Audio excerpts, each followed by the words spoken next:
blocking the photographers and the pool cameras. So let's all just thank you. Sorry? Seatbelt? Thank you.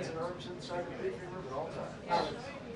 And we're really not supposed to have tripods or sticks in the aisles. We'll address that later. I know it's late today, but please just make sure to keep space clear. It's a trip hazard. It takes space. Yep. It's on the wall, but yes, there is.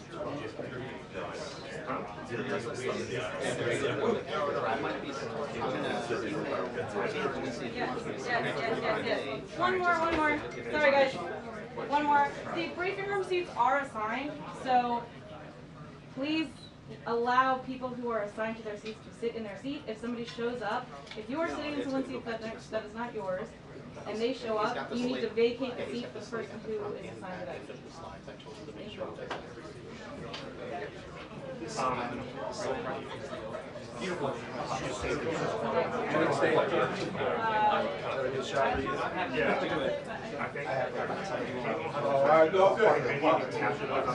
Good cuts like I do. If you want to do just like that. But if you have, that'd be fine.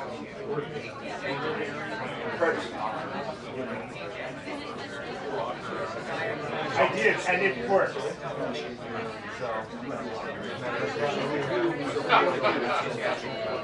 Real weird.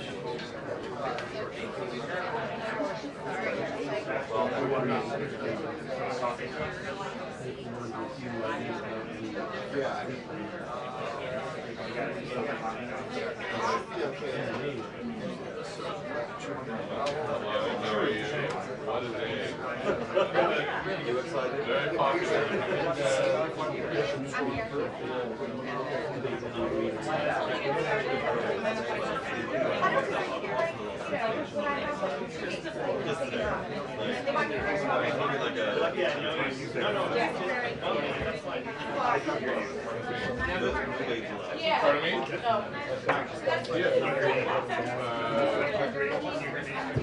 Yeah, no, I saw you at the gate, and then, and then, did you guys get rescued? Okay, good. You got me?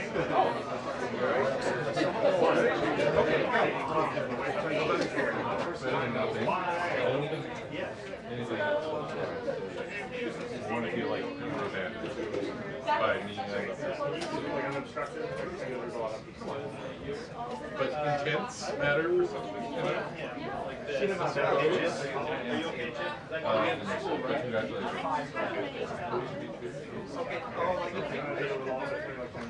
What's been going on there?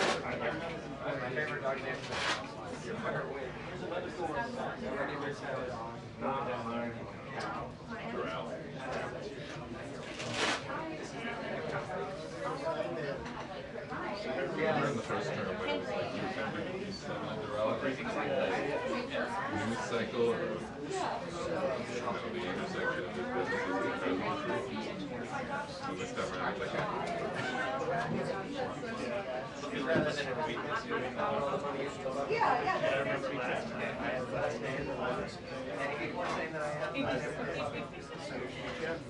Come on. Sorry. I have a birthday. But she sent me another reminder from everyone else. Why? Maybe she said, oh. Well, there's only 3 of us. Hello. Where to? She's just saying the same thing. Sitting in the briefing chair now for the one team schedule. I don't know that I have much. So why don't we circle back? I don't know. Sounds like you might even have a Friday, but I think it's the same time. But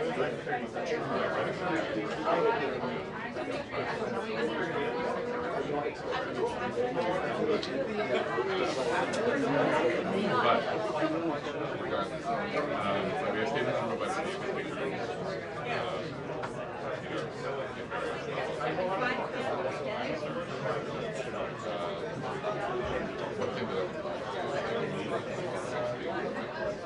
basically it's like whoever will kind of do it in life.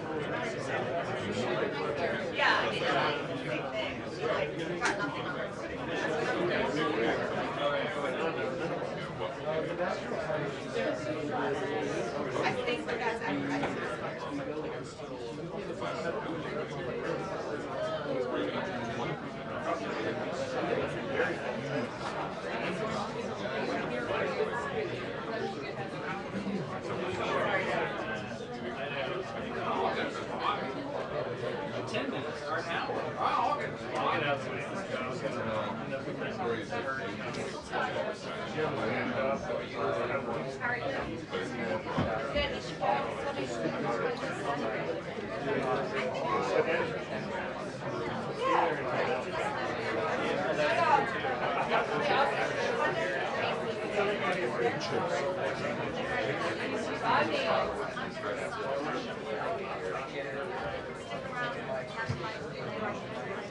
This is John Smith. I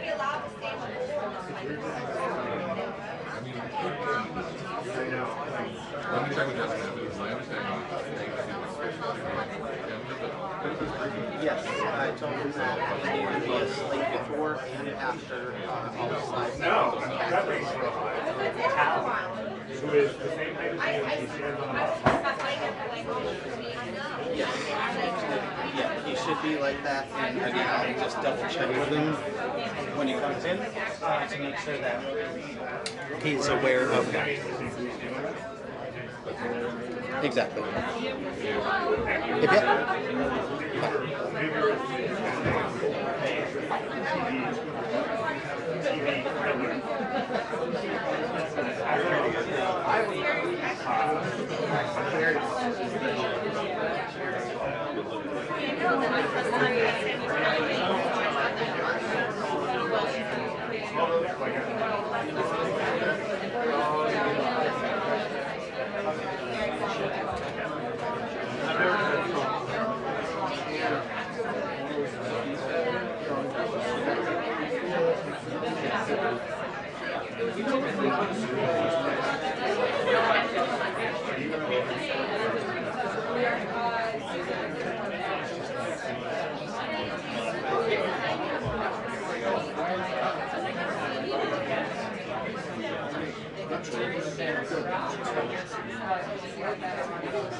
So we found that.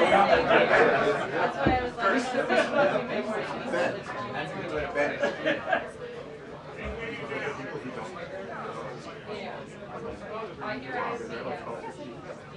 Evan, shoot test and send.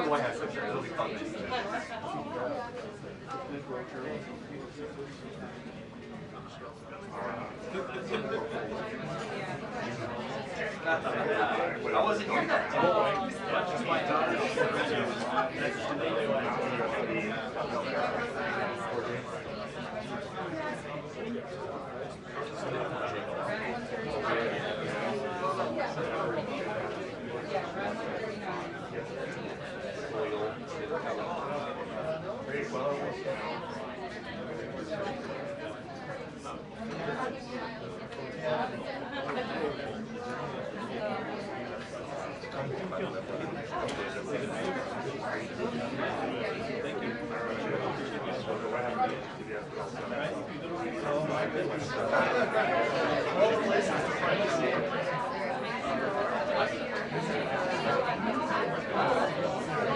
It's cool. It's fun. But it does not give me a lot of credit. That's okay.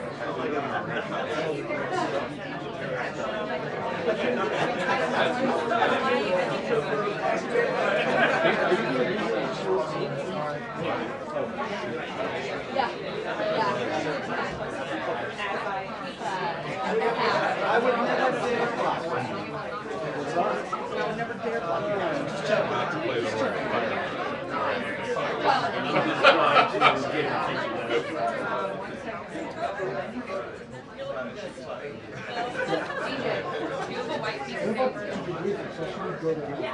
My pants are wet.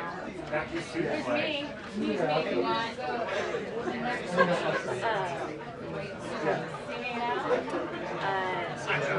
I'll see you back today, so I'm not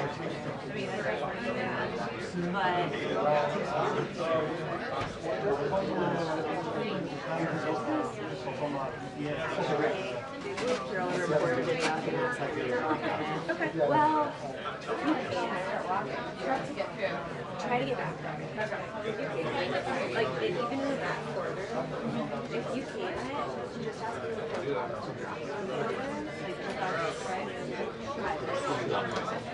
like, but yeah. Well, we're right there, yeah.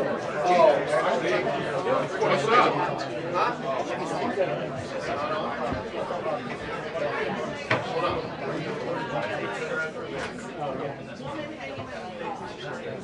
Yeah.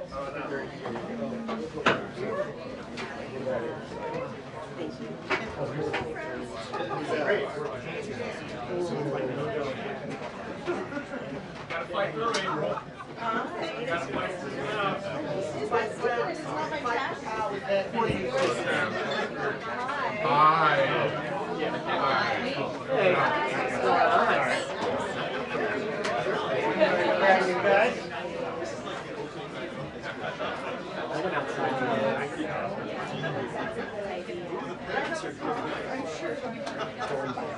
Perfect. Yes. Great.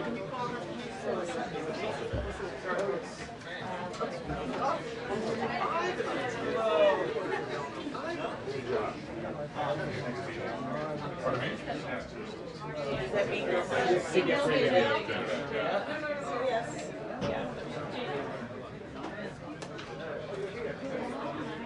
Hey, Tam.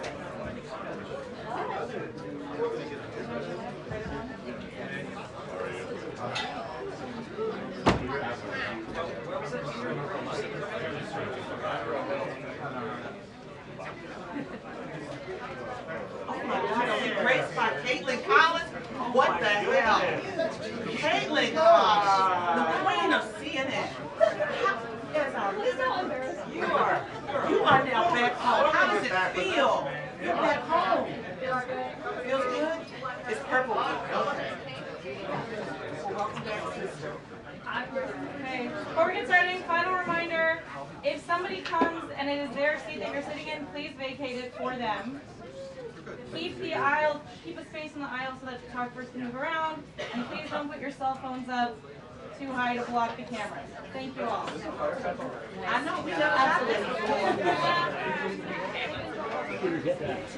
Hi, Peter. Hi. Sarah Pat. Yes, I do.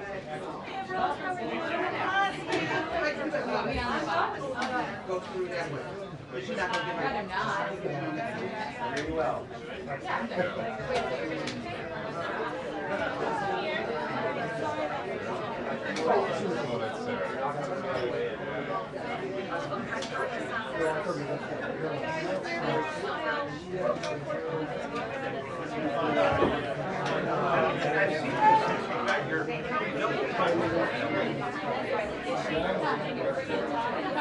Aren't you glad I did? You're not used to seeing me in a time, are you?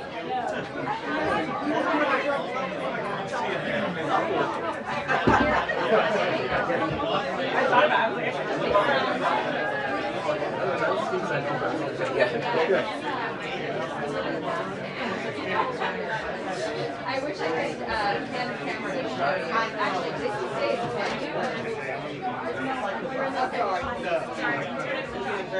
Yeah. Yeah. All right.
what happened, they had your guys invited me on the show that was ready to be on tomorrow. So they just invited me and then of course. And I said, are you kidding?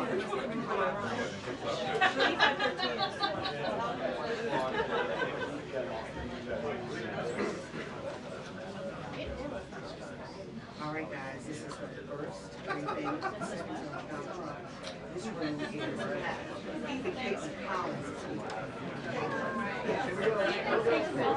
Even Casey Collins, girl, she's all right. Doesn't matter which one. No, up to you guys. I would not be surprised. This is the case.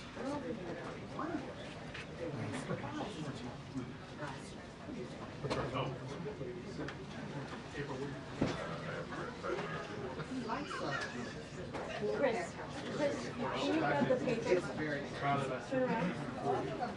Since DTS, that's why this is the first thing that everybody is Right.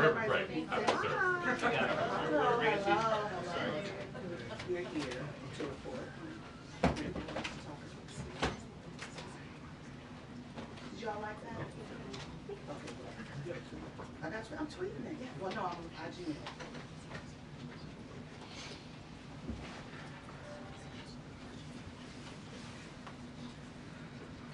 And Nancy, is that your phone that fell underneath the chair?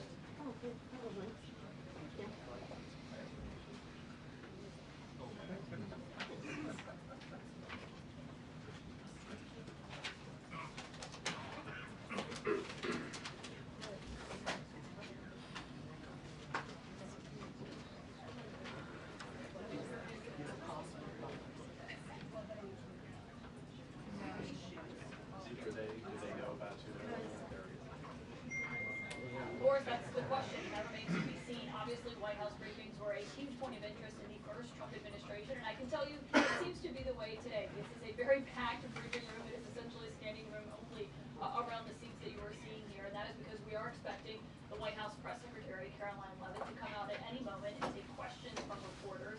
And of course, there are many questions to ask about the Well, guys, I'm gonna have to sit down. This starts on time.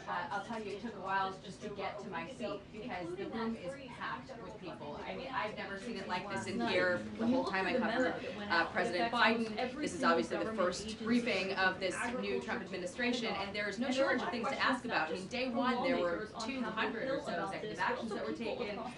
The president last night signed another slate of 5, I believe, seen all the executive orders and one action that added even more such a so new executive orders coming in every day.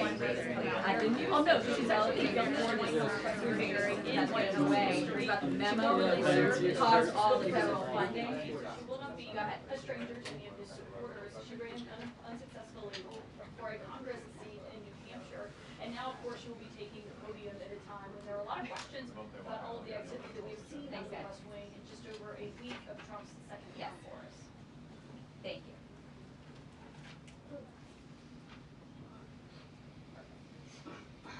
Thank you.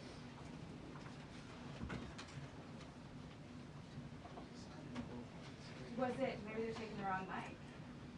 Okay, they just did the 2-minute warning, so I'm just gonna say. They were hearing shotgun audio, I think. Thanks, guys. Here. I'm gonna sit down until otherwise told. Is it hard to do?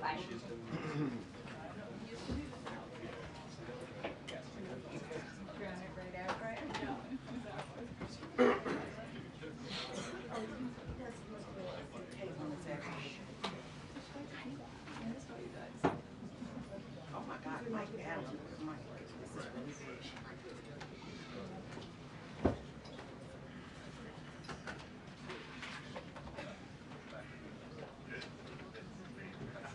Mr. Allen, we can see your pizza card number on that.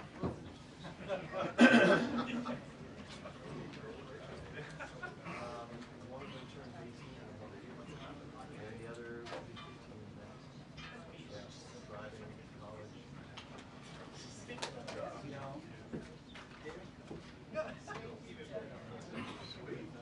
What's going to be the caption for that one?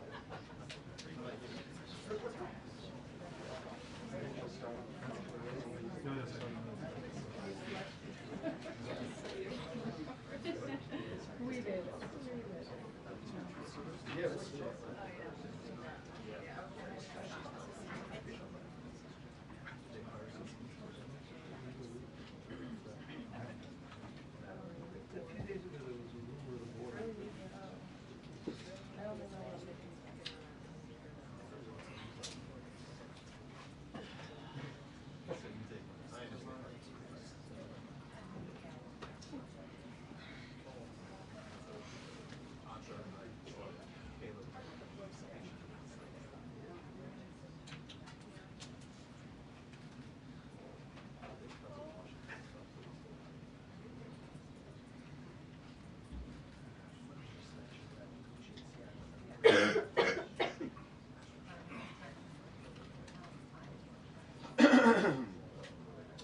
I'm not it.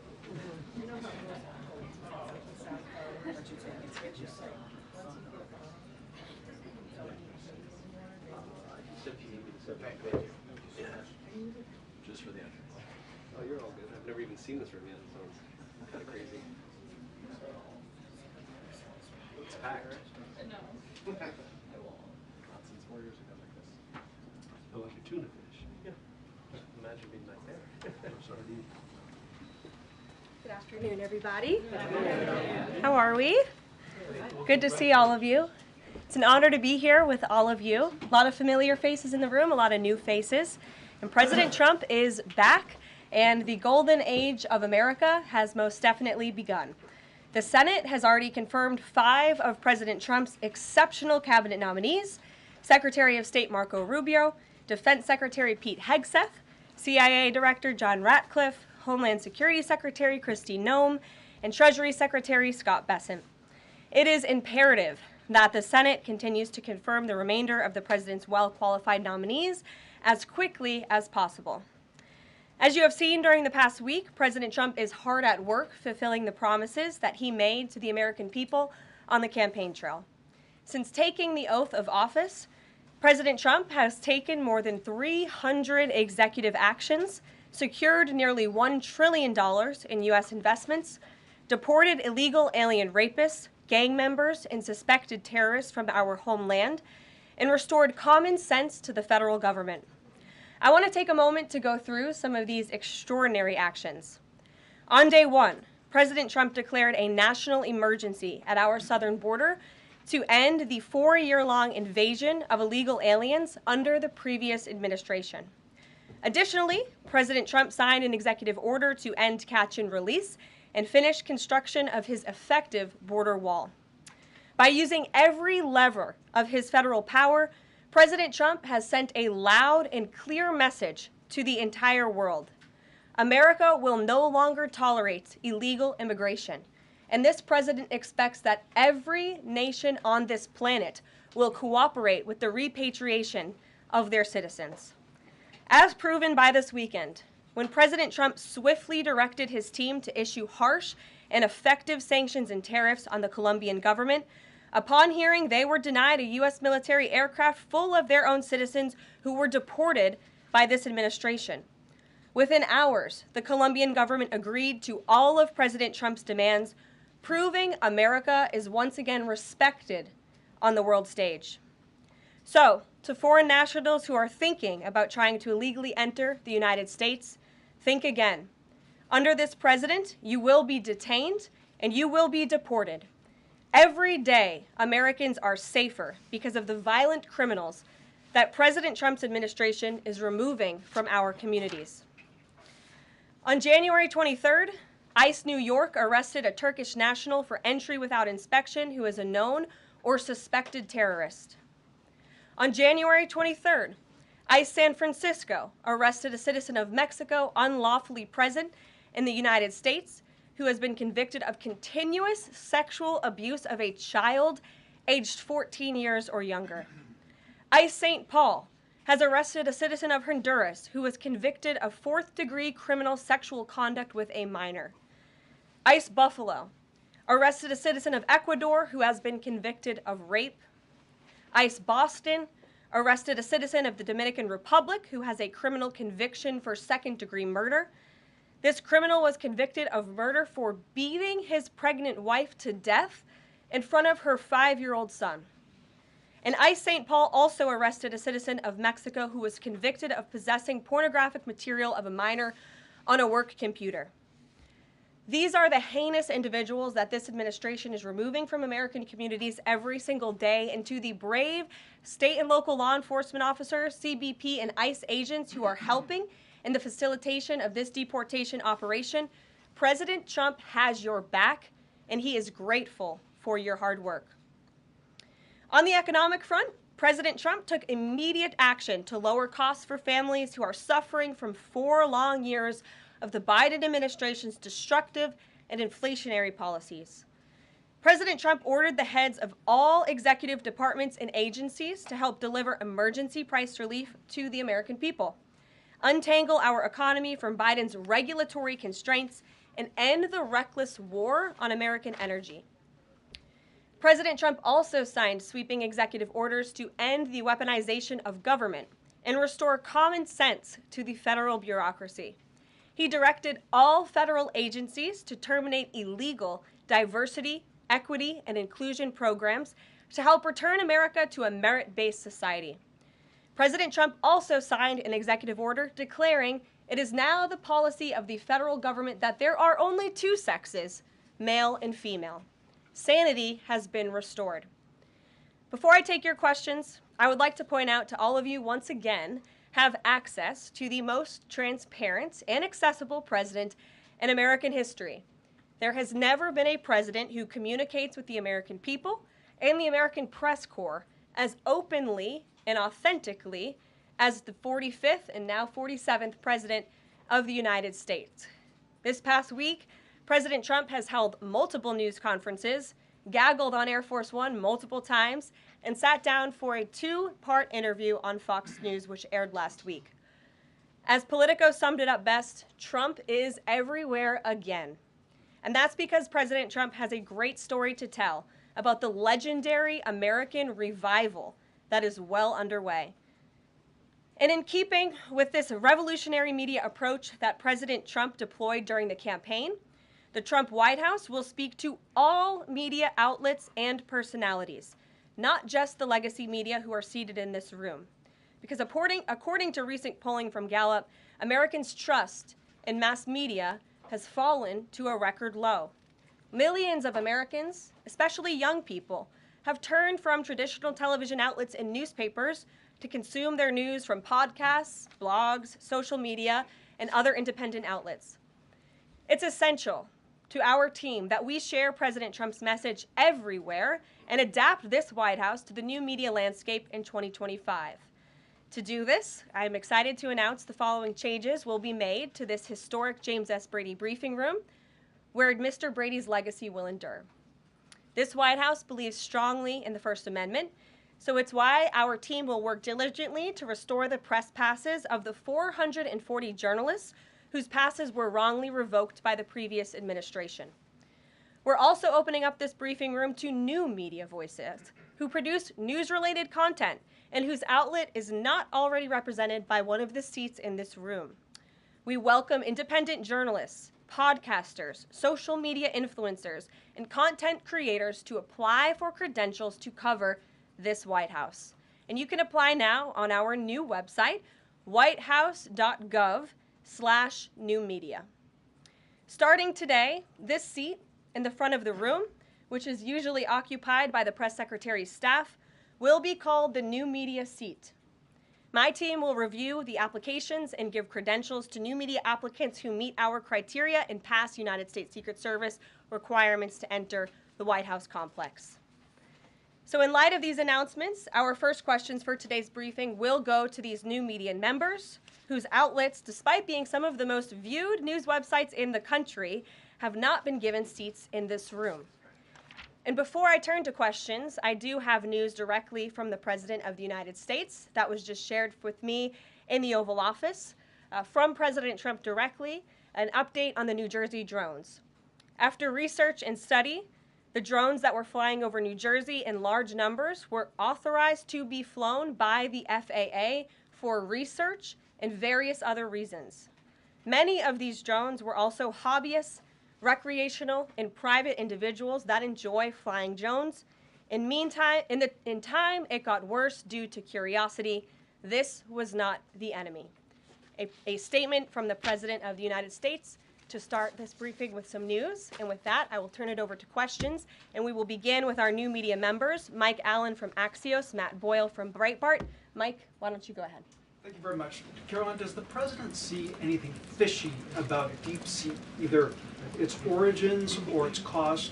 And could China's ability to make these models quicker, cheaper, affect our thinking about expanding generation data centers, chip manufacturing? Sure. The president was asked about DeepSeek last night on Air Force One when he gaggled for, I think, the third or fourth time throughout the weekend with members of the traveling press corps. The president said that he believes that this is a wake-up call to the American AI industry. The last administration sat on their hands and allowed China to rapidly develop this AI program. And so President Trump believes in restoring American AI dominance. And that's why he took very strong executive action this past week to sign executive orders to roll back some of the onerous regulations on the AI industry. And President Trump has also proudly appointed the first AI and crypto czar at this White House, David Sachs, whom I spoke with yesterday, very knowledgeable on this subject, and his team is here working every single day to ensure American AI dominance. As for the national security implications, I spoke with NSC this morning.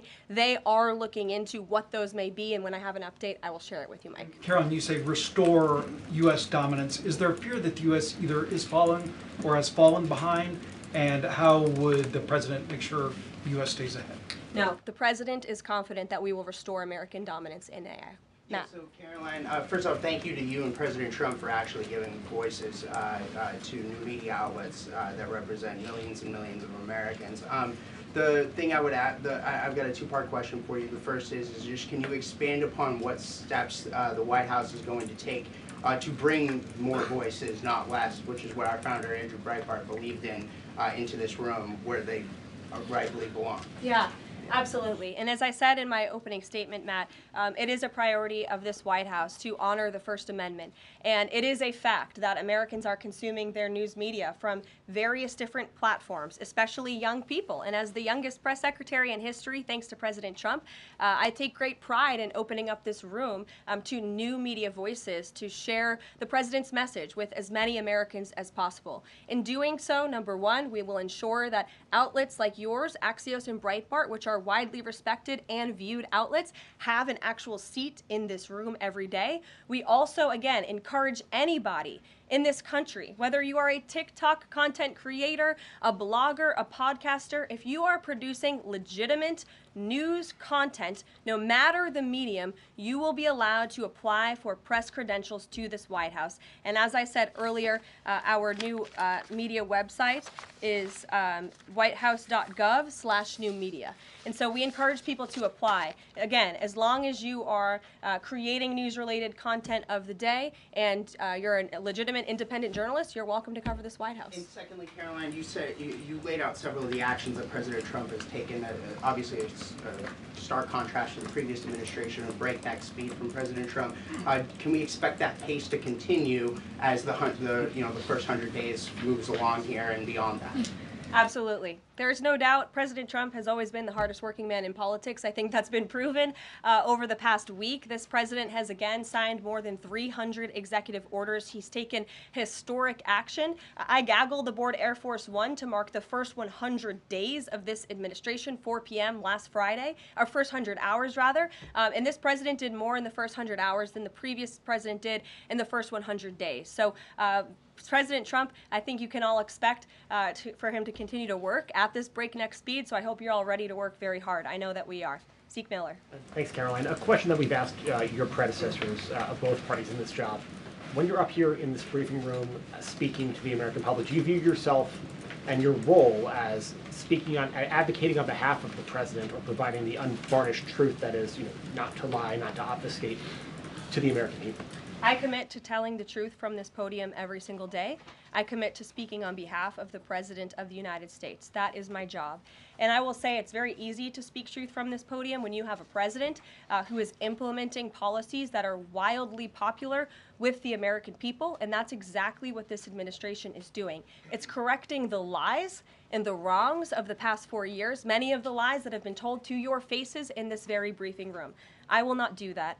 But since you brought up truth, Zeke, I would like to point out, while I vowed to provide the truth from this podium, we ask that all of you in this room hold yourselves to that same standard. We know for a fact there have been lies that have been pushed by many legacy media outlets in this country about this president, about his family, and we will not accept that. We will call you out when we feel that your reporting is wrong or there is misinformation about this White House. So yes, I will hold myself to the truth, and I expect everyone in this room to do the same. And Karoline, just on a substantive question, yesterday the White House Office of Management and Budget directed across the board freeze, with some exceptions for individual assistance, we understand, to federal grants. It's caused a lot of confusion around the country among Head Start providers, among providers services to homeless veterans, Medicaid providers, states saying they're having trouble accessing the portal.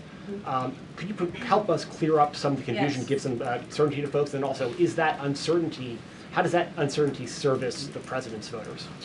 Well, I think there's only uncertainty in this room amongst the media. There's no uncertainty in this building. So let me provide the certainty and the clarity that all of you need. This is not a blanket pause on federal assistance and grant programs from the Trump administration. Individual assistance, that includes, I'm not naming everything that's included, but just to give you a few examples, Social Security benefits, Medicare benefits, food stamps, welfare benefits, assistance that is going directly to individuals will not be impacted by this pause. And I want to make that very clear to any Americans who are watching at home who may be a little bit confused about some of the media reporting. This administration, if you are receiving individual assistance from the federal government, you will still continue to receive that. However, it is the responsibility of this president and this administration to be good stewards of taxpayer dollars. That is something that President Trump campaigned on. That's why he has launched DOGE, the Department of Government Efficiency, who is working alongside OMB. And that's why OMB sent out this memo last night, because the president signed an executive order directing OMB to do just this. And the reason for this is to ensure that every penny that is going out the door is not conflicting with the executive orders and actions that this president has taken. So what does this pause mean? It means no more funding for illegal DEI programs. It means no more funding for the Green New scam that has cost American taxpayers tens of billions of dollars. It means no more funding for transgenderism and wokeness across our federal bureaucracy and agencies. No more funding for Green New Deal social engineering policies. Again, people who are receiving individual assistance, you will continue to receive that. And President Trump is looking out for you by issuing this pause because he is being good steward of your taxpayer dollars. Thanks, Karoline. Sure. How long is this pause going to last, and how is the Trump administration recommending that organizations that rely on federal funding make payroll, pay their rent in the meantime? It is a temporary pause, and the Office of Management and Budget is reviewing the federal funding that has been going out the door. Again, not for individual assistance, but for all of these other programs that I mentioned. I also spoke with the incoming director of OMB this morning, and he told me to tell all of you that the line to his office is open for other federal government agencies across the board, and if they feel that programs are necessary and in line with the president's agenda, then the Office of Management and Budget will review those policies. I think this is a very responsible measure. Again, the past 4 years, we've seen the Biden administration spend money like drunken sailors. It's a big reason we've had an inflation crisis in this country, and it's incumbent upon this administration to make sure, again, that every penny is being accounted for honestly. Why impose this pause with so little notice? Why not give organizations more time to plan for the fact that they are about to lose, in some cases, really crucial federal funding, at least for a period of time? There was notice. It was the executive order that the president signed. There's also a freeze on hiring, as you know, a regulatory freeze, and there's also a freeze on foreign aid. And this is, again, incredibly important to ensure that this administration is taking into consideration how hard the American people are working. And their tax dollars actually matter to this administration. You know, just during this pause, DOGE and OMB have actually found that there was $37 million that was about to go out the door to the World Health Organization, which is an organization, as you all know, that President Trump, with the swipe of his pen in that executive order, is no longer wants the United States to be a part of. So that wouldn't be in line with the president's agenda. DOGE and OMB also found that there was about to be 50 million taxpayer dollars that went out the door to fund condoms in Gaza. That is a preposterous waste of taxpayer money. So that's what this pause is focused on, being good stewards of tax dollars. And so this doesn't affect Meals on Wheels or Head Start or disaster aid? Again, it does not affect individual assistance that's going to Americans. To follow up on Nancy, do you think there will be a list of who is affected and how much money is affected? How will these contractors and organizations know if they are actually having their funding frozen? And then secondly, if you're willing, can you just clarify, is the end goal of this to essentially challenge Congress or to prove that the president can withhold federal funding? In other words, is this an attempt to pick a fight to prove that he can do this? No, absolutely not. As it says right here in the memo, which I have, and I'd encourage all of you to read it, it says the American people elected President Trump to be the president of the United States and gave him a mandate to increase the impact of every federal dollar. This memo requires federal agencies to identify and review all federal financial assistance programs and supporting activities consistent with the president's policies and requirements. The American people gave President Trump an overwhelming mandate on November 5th, and he's just trying to ensure that the tax money going out the door in this very bankrupt city actually aligns with the will and the priorities of the American people. So will there be a line? Yes. Welcome. You look great. You're doing a great job. You talked about transparency, and some of us in this room know how just transparent President Trump has been the last 5 or 6 years. I think you'll do the same. My question is, do you think this latest incident with the president of Colombia is indicative of the global, powerful respect they have for President Trump moving forward, not only to engage in economic diplomacy with these countries, but also world peace? Absolutely. I'll echo the answer that the president gave on Air Force One last night when he was asked a very similar question by one of your colleagues in the media. This signifies peace through strength is back. And this president will not tolerate illegal immigration into America's interior. And he expects every nation on this planet, again, to cooperate with the repatriation of their citizens who illegally entered into our country and broke America's laws. Won't be tolerated. And as you saw, the Colombian government quickly folded and agreed to all of President Trump's demands. Flights are underway once again. Two questions on deportations, if I may. President Trump had said on the campaign trail that he would deport pro-Hamas students who are here on visas. And on his first day in office, he signed an executive order that said, quote, the U.S. must ensure that admitted aliens and aliens otherwise already present in the U.S. do not bear hostile attitudes towards the citizens, culture, government, institutions, or founding principles. So should we take this executive order as Trump saying he would be open to deporting those students who are here on visas but, hold pro-Hamas sympathies? The president is open to deporting individuals who have broken our nation's immigration laws. So if they are here illegally, then certainly he is open to deporting them. And that's what this administration is hard at work at doing. We receive data from DHS and from ICE every single day. From what we hear on the ground, ICE agents are feeling incredibly empowered right now because they actually have a leader in this building who is supporting them in doing their jobs that they were hired to do, which is to detain, arrest, and deport illegal criminals who have invaded our nation's borders over the past 4 years. That's what the president is committed to seeing. Peter.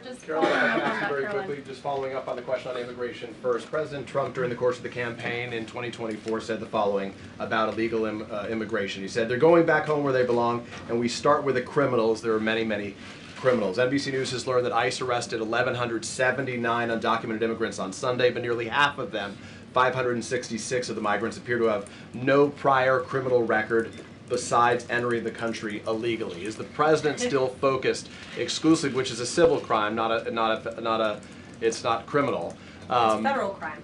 So I'm asking though, he said he was going to focus on those violent offenders first. So is violent offenders no longer the predicate for these people to be deported? The president has said countless times on the campaign trail, I've been with him at the rallies, I know you've been there covering them too, Peter, that he is focused on launching the largest mass deportation operation in American history of illegal criminals. And if you are an individual, a foreign national, who illegally enters the United States of America, you are, by definition, a criminal. And so therefore, you are subject to deportation. I apologize for interrupting. So to be clear, it's not violent criminals do not receive precedence in terms of the deportations taking place. The president has also said two things can be true at the same time. We want to deport illegal criminals, illegal immigrants from this country, but the president has said that, of course, the illegal criminal drug dealers, the rapists, the murderers, the individuals who have committed heinous acts on the interior of our country and who have terrorized law-abiding American citizens, absolutely, those should be the priority of ICE, but that doesn't mean that the other illegal criminals who entered our nation's borders are off the table. Understood. Then let me ask you a separate question about the confusion that still exists across the country right now as it relates to the the freeze or the pause as it's described. President Trump, of course, ran one of the key policy items was that he was going to lower prices, lower the cost of everything from groceries, as he often said. But in many of the cases, it would seem that some of these moves could raise prices for real Americans on everything from low-income heating, that program, child care programs. Will nothing that the president's doing here in terms of the freeze in these programs raise prices on ordinary Americans? What particular actions are you referring to that would? Referring to LHEAP right now, that's the low-income heating program, for example. We can talk about, there's no clarity, so I could refer to a lot of them. We don't know what they are specifically. Can you tell us that LHEAP, that LIHEAP is not one of those affected? So you're asking a hypothetical based on programs that you can't even identify. What I can tell you just to be is clear, since you guys haven't identified, let's do it together, just for Americans at home. Medicaid, is that affected?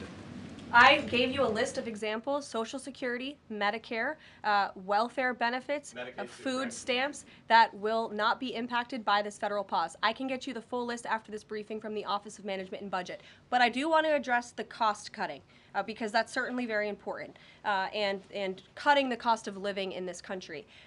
President Trump has taken historic action over the past week to do that. He actually signed a memorandum to deliver emergency price relief for American families, which took a number of actions. I can walk you through those. He also repealed many onerous Biden administration regulations. We know over the past 4 years, American households has been essentially taxed $55,000 in regulations from the previous administration. President Trump, with the swipe of his pen, rescinded those, which will ultimately put more money back in the pockets of the American people. So deregulation is a big deal. And then when it comes to energy, I mean, the president signed an executive order to declare a national energy emergency here at home, which is going to make America energy dominant. We know that energy is one of the #1 drivers of inflation. And so that's why the president wants to increase our energy supply to bring down costs for Americans. The Trump energy boom is incoming, and Americans can expect that. Caroline, thank you. Caroline, I think some of the confusion may be here with this pause on federal funding. You've made it clear you're not stopping funds that go directly to individuals, but there certainly are lots of organizations that receive funding and then may pass along a benefit. Meals on Wheels, for one. They provide meals for over 2.2 million seniors. What is the president's message to Americans out there, many of whom supported him and voted for him, who are concerned that this is going to impact them directly, even if, as you said, the funding isn't coming directly to their wallet? I have now been asked and answered this question 4 times. To individuals at home who receive direct assistance from the federal government, you will not be impacted by this federal freeze. In fact, OMB just sent out a memo to Capitol Hill with Q&A to clarify some of the questions and the answers that all of you are asking me right now. Again, direct assistance will not be impacted. I've been asked and answered about this OMB memo. There's many other topics of the day. Jackie Heinrich. Direct assistance, Caroline, if it's going to another organization and then trickling down. Direct assistance that is in the hands of the American people will not be impacted. Again, as I said to Peter, we will continue to provide that list as it comes to fruition, but OMB right now is focused on analyzing the federal government's spending, which is exactly what the American people elected President Trump to do. And one question on immigration, Caroline, on immigration. Of the 3,500 arrests ICE has made so far since President Trump came back into office, can you just tell us the numbers? How many have a criminal record versus those who are just in the country illegally? All of them, because they illegally broke our nation's laws and therefore they are criminals as far as this administration goes. I know the last administration didn't see it that way, so it's a big culture shift in our nation to view someone who breaks our immigration laws as a criminal, but that's exactly what they are. You made a point of going with the worst first. They all have a criminal record? And welcome to the briefing If they room. broke our nation's laws, yes, they are criminal. Yes. Thank you. On stripping security details for figures like John Bolton, Pompeo, Brian Hook, Senator Tom Cotton said that he's seen the intelligence and the threat from Iran is real for anyone who played a role in the Soleimani strike. He voiced concern it wouldn't just impact those individuals, but potentially their family, innocent bystanders, friends, anyone who's near them when they're out in public. Is the president open to reconsidering his decision?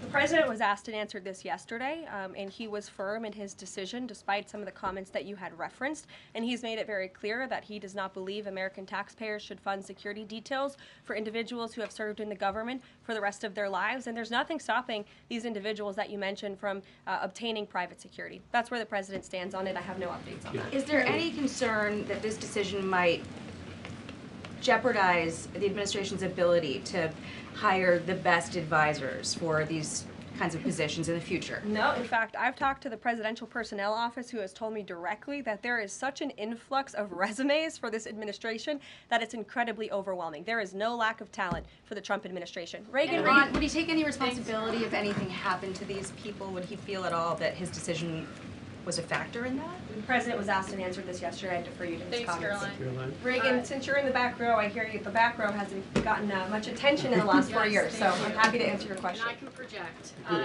Does the President intend to permanently cut off funding to NGOs that are bringing illegal foreign nationals to the country, such as Catholic Charities? I am actually quite certain that the President signed an executive order that did just that, and I can point you to that. One more, Caroline. President Trump issued an executive order on increased vetting for refugees in visa applications. Right. Part of that order was considering an outright ban for countries that have deficient screening processes.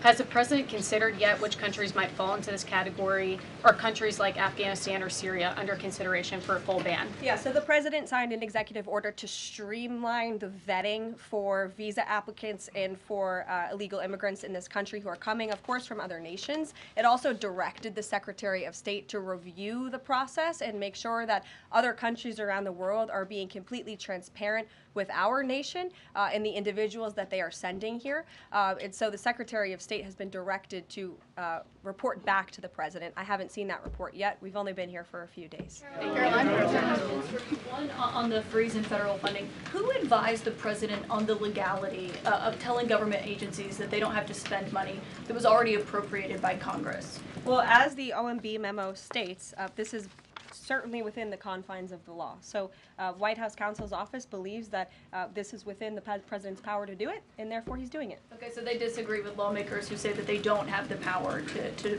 freeze this funding. Again, I would point you to the language in the memo that clearly states this is within the law. And on what happened on Friday night, the administration fired several inspectors general without giving Congress the 30-day legally required notification that they were being fired. I think only 2 were left at DHS and the DOJ. And then yesterday we saw several prosecutors, I believe 12, fired from the Justice Department who worked on the investigations into the President. As you know, they are career prosecutors, therefore they are afforded civil service protections. How is the administration deciding which laws to follow and which ones to ignore? So it is the belief of this White House and the White House counsel's office that the President was within his executive authority to do that. He is the executive of the executive branch, and therefore he has the power to fire anyone within the executive branch that he wishes to.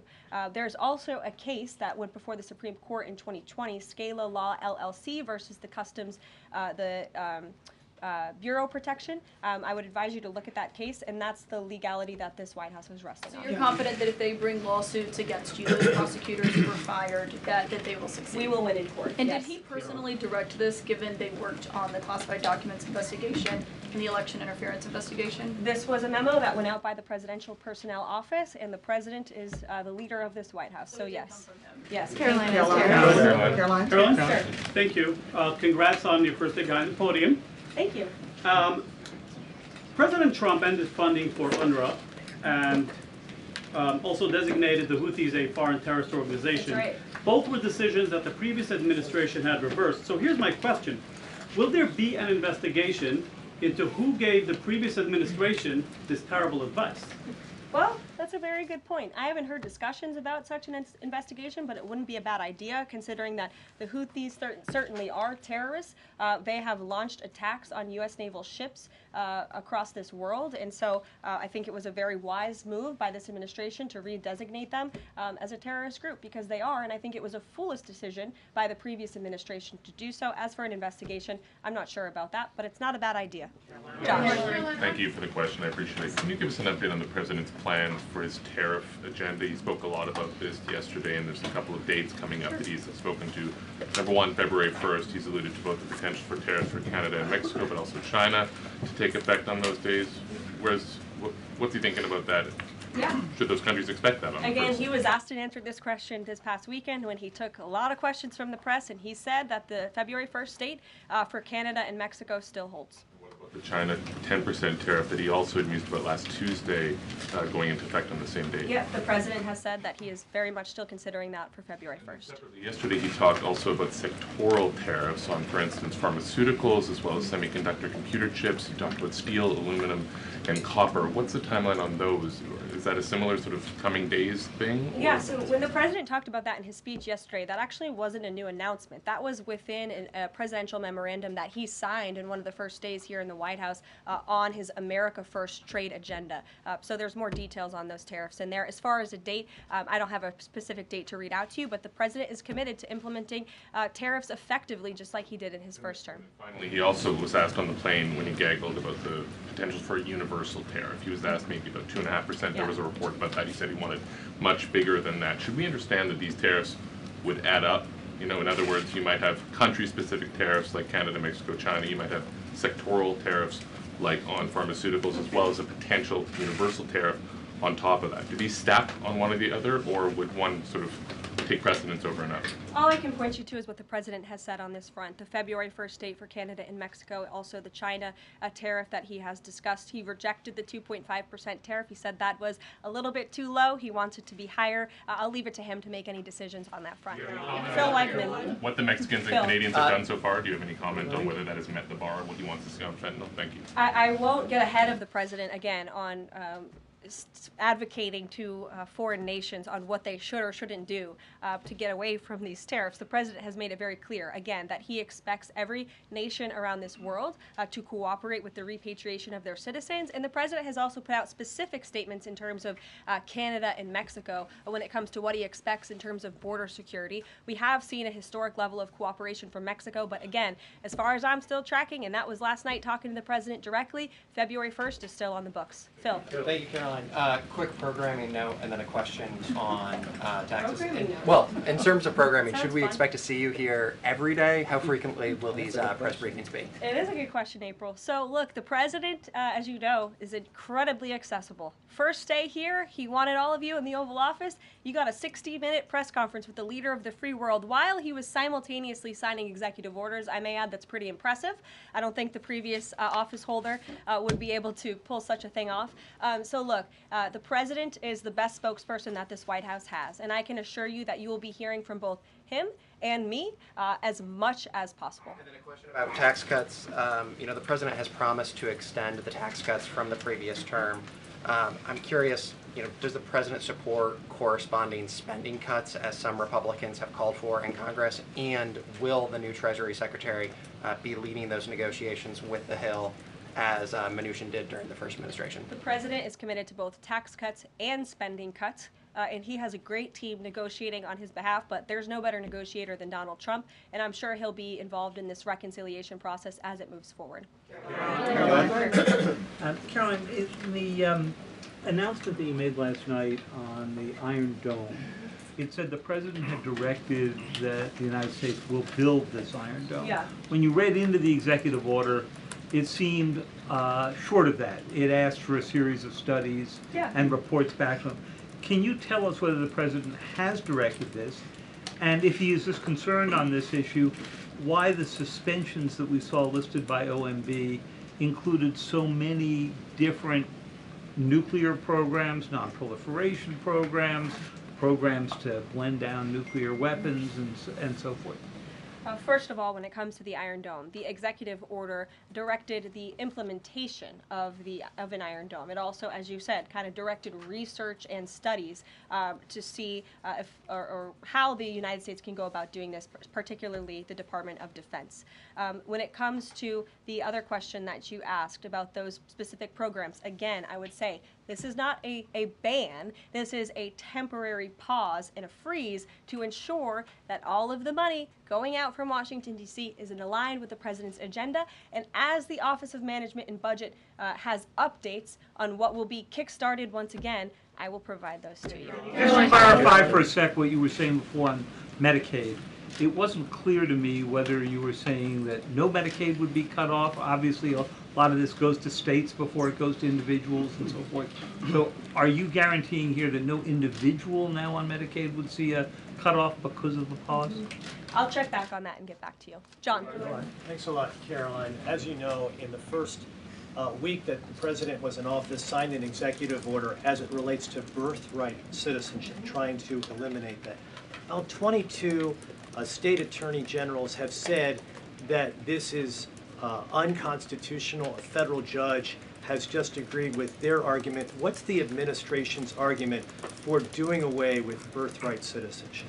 The folks that you mentioned have a right to have that legal opinion, but it is in disagreement with the legal opinion of this administration.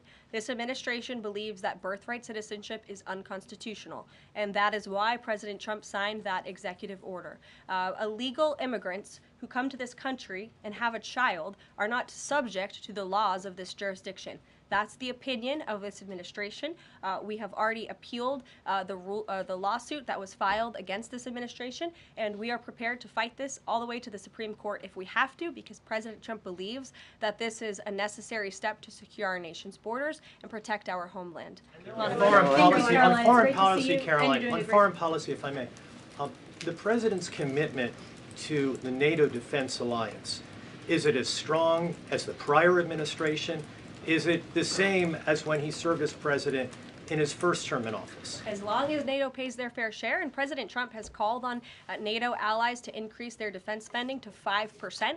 You actually saw the head of NATO at Davos last week on Bloomberg television saying that President Trump is right, and if Europe wants to keep itself safe, they should increase their defense spending. I would just add that there was no greater ally to our European allies than President Trump in his first term.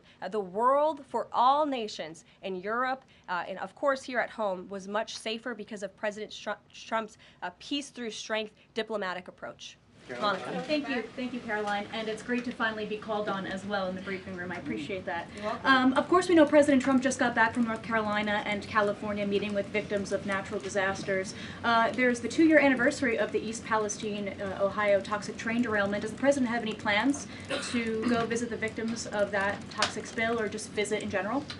No plans that I can read out for you here. If that changes, I will certainly keep you posted. What I can tell you is that President Trump still talks about his visit to East Palestine, Ohio. That was one of the turning points, I would say, in the previous election campaign, where Americans were reminded that President Trump is a man of the people, and he, as a candidate, visited that town that was just derailed by the train derailment, no pun intended, and he offered support and hope. Just like I saw the president do this past week, it was a purposeful decision by this president on his first domestic trip to go to North Carolina and to California to visit with Americans who were impacted by Hurricane Helene and also by the deadly fires. A red state and a blue state, both of which feel forgotten by the previous administration and the federal government. That is now ended under President Trump. He will continue to put Americans first, whether they're in East Palestine, in Pacific Palisades, or in North Carolina. Thank you, Caroline. On California, could you please clarify what the military did with the water last night as referenced in the president's Truth Social post? The water has been turned back on in California, and this comes just days after President Trump visited Pacific Palisades, and as you all saw, applied tremendous pressure on state and local officials in Pacific Palisades, including Los Angeles Mayor Karen Bass, to turn on the water and to direct that water to places in the south and in the middle of the state that have been incredibly dry, which has led to the expansion, the rapid expansion of these fires. So could you clarify what the military's role was, where the water came from, and how it got there? Again, the Army Corps of Engineers has been on the ground in California to respond to the devastation from these wildfires, and I would point out that just days after President Trump visited the devastation from these fires, the water was turned on. That is because of the pressure campaign he put on state and local officials there who clearly lack all common sense. And I will never forget being at that roundtable with the president last week and hearing the frustration in the voices of Pacific Palisades residents who feel as though their government has just gone insane. Before President Trump showed up on the scene, Karen Bass was telling private property owners that they would have to wait 18 months to access their private property. So this administration, the president and his team that's on the ground in California, Rick Grinnell, who he has designated to oversee this great crisis, it will continue to put pressure on Karen Bass and state and local officials to allow residents to access their properties. This is a huge part of it. These residents want to take part in their own clearing out of their properties. They should be able to do that. It's the United States of America. What happened to our freedom? Clearly it's gone in California, but not anymore under President Trump. April. Caroline, welcome to the briefing room. Thank you. Several questions, one on the pause. Will minority serving institutions, preferably colleges and universities, have those monies held back temporarily at this moment? Again, I have not seen the entire list because this memo was just sent out. So I will provide you all with updates as we receive them, okay? Secondly, when it comes to immigration, there is this southern border focus. What happens to those who've overstayed their visas? That is part of the broken immigration system. In 2023, there was a report by the Biden administration, the Homeland Security Department, that said overstays of visas were 3 times more than usual. Will there be a focus on the overstays for visas as well? If an individual is overstaying their visa, they are therefore an illegal immigrant residing in this country and they are subject to deportation. And also yes. Lastly, as we're dealing with anti-DEI, anti-woke efforts, we understand this administration is thinking about celebrating Black History Month. Have you got any word on that? Anything that you can offer to us? As far as I know, this White House certainly still intends to celebrate, and we will continue to celebrate American history and the contributions that all Americans, regardless of race, religion, or creed, have made to our great country, and America is back. Christian Daycock. Thanks, Caroline. Just real quick, you mentioned the inflation executive order the president signed, but egg prices have skyrocketed since President Trump took office, so what specifically is he doing to lower those costs for Americans? Really glad you brought this up because there is a lot of reporting out there that is putting the onus on this White House for the increased cost of eggs. I would like to point out to each and every one of you that in 2024, when Joe Biden was in the Oval Office, or upstairs in the residence sleeping, I'm not so sure, egg prices increased 65% in this country. We also have seen the cost of everything, not just eggs. Bacon, groceries, gasoline have increased because of the inflationary policies of the last administration. As far as the egg shortage, what's also contributing to that is that the Biden administration and the Department of Agriculture directed the mass killing of more than 100 million chickens, which has led to a lack of chicken supply in this country, therefore a lack of egg supply, which is leading to the shortage. So I will leave you with this point. This is an example of why it's so incredibly important that the Senate moves swiftly to confirm all of President Trump's nominees, including his nominee for the United States Department of Agriculture, Brooke Rollins, who is already speaking with Kevin Hassett, who's leading the economic team here at the White House, on how we can address the egg shortage in this country. As for costs, I laid out the plethora of ways that President Trump has addressed saving costs for the American people over the past week. He looks forward to continuing to doing that in the days ahead. Thank you guys. One more border question. Are Medicaid portals down in all 50 states?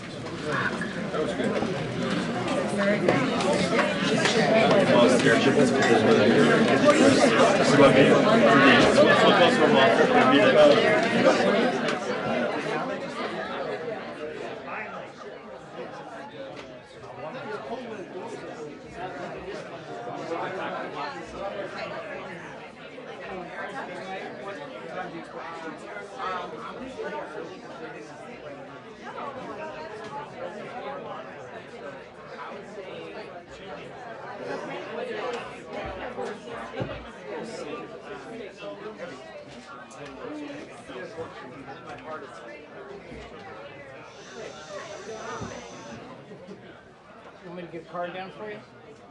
No, it's straight to a computer. Look at you. Straight to a computer. It's not nice. You should not call John Mills with his computer. Although...